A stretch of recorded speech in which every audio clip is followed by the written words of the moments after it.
نبی کریم صلی اللہ علیہ وسلم کی سنت چونکہ رفع الیدین کو چھوڑنا تھا، اسی وجہ سے جو خیر کے بڑے مراکز تھے، خیر کے ان بڑے مراکز کے اندر رفع الیدین کا ترک ہو گیا تھا۔ خیر کے بڑے مراکز تھے، رفع الیدین وہاں چھوڑ دیا گیا۔ ان میں نمبر 1 مدینہ طیبہ۔ مدینہ طیبہ حضرت امام مالک رحمۃ اللہ علیہ ان سے معروف روایت جو ہے وہ مدونہ کبریٰ اور دوسری کتب کے اندر موجود ہے۔ الاستذکار علامہ ابن عبد البر مالکی رحمۃ اللہ علیہ کی مشہور کتاب ہے، اس میں اور کتب کے اندر بھی بات ملتی ہے کہ امام مالک رحمۃ اللہ علیہ نے ترک رفع الیدین کا موقف اختیار کیا۔ بدایت المجتہد علامہ ابن رشد رحمۃ اللہ علیہ مشہور مالکی عالم ہیں، ان کی لکھی ہوئی ہے، انہوں نے حضرت امام مالک رحمۃ اللہ علیہ کا موقف نقل کیا ترک رفع الیدین کا، کہ ان سے ترک رفع الیدین کا موقف مروی ہے۔ پھر آگے وجہ اس کی بیان کی، وجہ اس کی یہ کہ اہل مدینہ رفع الیدین نہیں کرتے تھے۔ اہل مدینہ رفع الیدین، آپ گھبرائیں نہیں، آج کے دور کا ہی میں بات انشاءاللہ صاف کر دوں گا، آپ پریشان نہ ہوں، آپ یہ بات حوصلے کے ساتھ کہیں کہ امام مالک رحمۃ اللہ علیہ نے رفع الیدین چھوڑ دیا، وجہ اس کی کیا کہ اہل مدینہ رفع الیدین نہیں کرتے تھے۔ اب بدایت المجتہد کے اندر مستقل طور پر یہ بات موجود ہے۔ اب خیر کا مرکز صحابہ کرام جہاں آئے ہجرت کر کے، جہاں دین کو ترقی نصیب ہوئی، اس مرکز کے اندر امام مالک رحمۃ اللہ علیہ اپنے دور کی بات کرتے ہیں۔ خیر القرون کے قریبی آدمی ہیں، وہ کہتے ہیں کہ رفع الیدین مدینہ والے نہیں کرتے تھے، کیونکہ ان کا عام طور پر موقف یہ ہوتا ہے کہ مدینہ والوں کے عمل کو دیکھتے ہیں، کہ مدینہ والوں کا جو عمل ہوتا ہے اس کو بنیاد بنا کر موقف اختیار کر لیتے ہیں۔ تو انہوں نے رفع الیدین کے ترک کا جو موقف اختیار کیا، اس کی وجہ ان کے ہاں یہ تھی کہ مدینہ والے رفع الیدین نہ کرتے تھے۔ اسی طریقے سے دوسرا مرکز مکہ مکرمہ، دوسرا مرکز کیا ہے؟ مکہ مکرمہ۔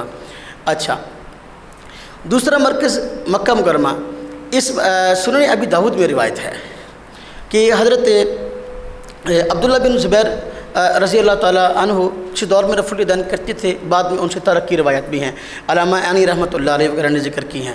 جس دور میں رفع الیدین کرتے تھے تو رفع الیدین کرتے ہوئے حضرت میمون مکی تابعی نے دیکھا ان کو، رفع الیدین کرتے ہوئے جب دیکھا تو حیران ہوئے، اور حضرت ابن عباس رضی اللہ تعالیٰ عنہما سے کہا کہ میں نے ابن زبیر کو ایسی نماز پڑھتے ہوئے دیکھا، کسی کو ایسی نماز پڑھتے ہوئے نہیں دیکھا۔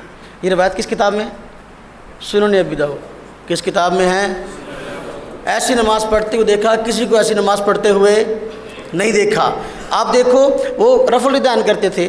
میں یہاں ایک بات عرض کرتا ہوں، میمون مکی مکہ کے رہنے والے تابعی ہیں، وہ کہتے ہیں میں نے مکہ میں کسی کو رفع الیدین کرتے نہیں دیکھا، عبداللہ بن زبیر کو دیکھا۔ اس سے معلوم ہوتا ہے کہ مکہ میں رفع الیدین نہیں ہوتا تھا، مکہ میں رفع الیدین نہیں ہوتا تھا، نہیں دیکھا۔ مکہ مکرمہ تو خیر کا مرکز تھا، پوری دنیا کے اجتماع کا مرکز ہے، لوگ حج اور عمرہ کرنے کے لیے وہاں جاتے ہیں۔ عجیب بات ہے، میمون مکی کہہ رہے ہیں میں نے کسی کو رفع الیدین کرتے نہیں دیکھا، اس سے یہی معلوم ہوتا ہے کہ دنیا میں رفع الیدین تھا ہی شاذ، دنیا میں رفع الیدین، وگرنہ باہر سے عمرہ کرنے والے، باہر سے حج کرنے والے لوگ وہاں آ کر رفع الیدین کرتے، کسی ایک کو جو دیکھتے، وہ کہتے ہیں میں نے ابن زبیر کو ایسی نماز پڑھتے تھے، کسی کو پڑھتے دیکھا ہی نہیں ہے۔ اس سے معلوم ہوتا ہے مکہ مکرمہ کے رہنے والے اور وہاں حج عمرہ کے لیے آنے والے لوگ رفع الیدین نہیں کرتے تھے۔ بات سمجھ آئی ہے؟ اصل میں ہم گھبرا اس لیے جاتے ہیں کہ ہمیں اپنے دلائل کا مطالعہ نہیں ہے، اس لیے ہم پریشان ہو جاتے ہیں کہ باطل کے پاس تو دلیل ہے، ہم اس کا کیا جواب دیں؟ تو ہمیں اپنے دلائل کی ترجیحات معلوم نہیں ہیں۔ حضرت امام اعظم ابو حنیفہ رحمۃ اللہ علیہ کے دلائل کی ترجیحات میں سے یہ بھی ایک وہ عمل دیکھتے ہیں کہ اس روایت پر محدثین کا عمل بھی ہے کہ نہیں، صحابہ کرام کا عمل ہے بھی کہ نہیں، تابعین کا عمل ہے بھی کہ نہیں، خیر القرون کے دور میں کیا ہوا۔ تو دو مرکز میں نے بتا دیے، دو شہر جہاں عام طور پر رفع الیدین نہیں ہوتا تھا۔ تیسرا مرکز کوفہ، تیسرا مرکز حضرت امام بخاری رحمۃ اللہ علیہ جس کے متعلق فرماتے ہیں کوفہ میں جو ہے میں اتنی مرتبہ علم حدیث کے لیے گیا، مجھے یاد ہی نہیں کتنی مرتبہ گیا ہوں۔ علم حدیث کا مرکز کوفہ وہ شہر کہ جہاں 1500 صحابہ کرام جو ہے آ کر آباد ہوئے، اور حضرت عمر رضی اللہ تعالیٰ عنہ کے دور میں وہ شہر آباد ہوا، علم کا اور حکمت کا مرکز۔ حضرت امام ترمذی رحمۃ اللہ علیہ سنن ترمذی کے اندر فرماتے ہیں کہ اہل کوفہ رفع الیدین نہیں کرتے، اہل کوفہ رفع الیدین، 1500 صحابہ کرام وہاں موجود، پھر بھی کوفہ والے رفع الیدین نہیں کرتے۔ تو 1500 صحابہ کرام سے رفع الیدین تو پھر اس ایک روایت سے ثابت ہو گیا۔ ہمیں کہتے ہیں جی 10 صحابہ سے روایات، 15 صحابہ سے روایات، 20 صحابہ سے روایات۔ میں نے کہا کہتے ہیں ایک 100 کیسے 100 سنار کی اور ایک لوہار کی، مشہور ہے نا مقولہ.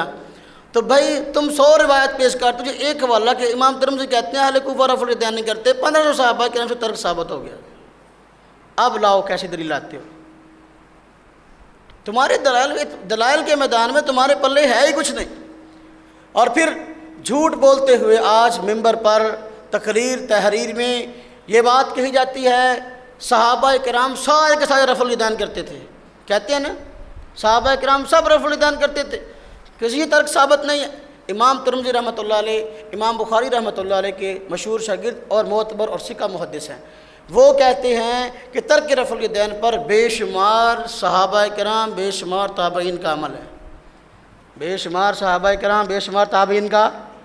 آپ دیکھیں جو یہ کہتا ہے کہ ایک بھی صحابی سے ترک ثابت نہیں ہے تو امام ترمذی محدث کی مخالفت کر رہا ہے کہ نہیں کر رہا ہے؟ اہل حدیث کیسے ہے؟ ہاں جی، آپ حضرات پریشان نہ ہوا کریں. ڈھکوسلے ان لوگوں کے پاس دلائل نہیں ہیں. دلائل کی دنیا میں ان کے پاس کچھ ہے ہی نہیں. اس لیے میں چاہ رہا ہوں کہ فائل پڑھنے کی بجائے آپ کو مسئلہ سمجھا دوں، آپ کو مسئلے کی نوعیت سمجھ میں آ جائے. اب دلائل پڑھنے سے پہلے میں یہ بات دکھا رہا ہوں آپ کو کہ خیر کے مراکز کے اندر عملاً ترک رفع الیدین ترک ہو گیا تھا.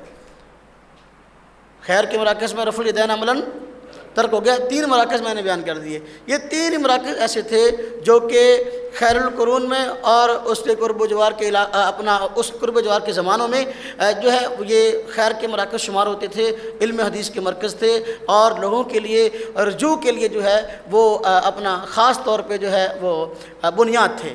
لیکن ان تینوں علاقوں کے اندر رفع الیدین نہ ہوا.